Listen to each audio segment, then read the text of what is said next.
millions de Français qui se sentent expropriés de leur logement parce qu'en raison de lois soi-disant écologiques absurdes, si vous n'isolez pas votre logement aux normes, c'est-à-dire s'il est qualifié de passoire thermique, vous n'avez plus le droit de le louer et bientôt vous n'aurez plus le droit de le vendre. Ni de l'assurer. Ni de l'assurer. Des millions de Français se sentent expulsés de chez eux.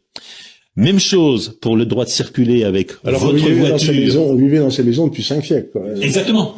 Et par ailleurs, c'est une destruction de patrimoine puisque vous avez une maison construite en préfabriqué depuis 10 ans, elle est aux normes, il n'y a aucun problème.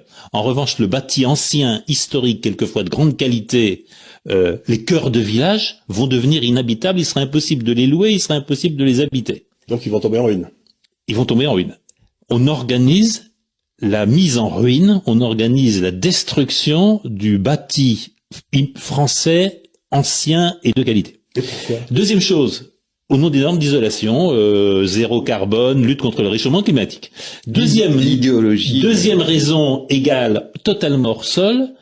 Vous savez bien qu'à partir de 2024, votre vieille voiture qui fonctionne au diesel ou en essence ne pourra plus rentrer dans les agglomérations 150 000 habitants. Soyons concrets, ça veut dire que vous ne pouvez plus aller à l'université, que vous ne pourrez plus aller à l'hôpital. Dans certaines agglomérations, je crois comme Toulon, vous ne pourrez plus aller à l'aéroport. On prive des millions de Français de leur droit tout simplement à la mobilité, de leur droit de se déplacer. C'est un gros progrès, vous savez, dans le Moyen-Âge, les serfs étaient attachés à la glèbe. On y retrouve la même chose. C'est-à-dire, vous avez une classe d'élite prédatrice qui, elle, se garde le droit de voyager partout, les fameux nowhere, et les gens de quelque part n'auront plus le droit de sortir, vous avez raison, du fief qui leur sera alloué.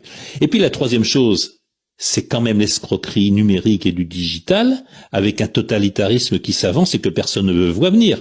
Quand je vois l'absence de débat à l'Union européenne qui est en train de ratifier la monnaie digitale de banque centrale, ce qui veut dire que la banque centrale connaîtra tous les paiements si des gouvernements ne se lèvent pas pour maintenir les paiements en espèces.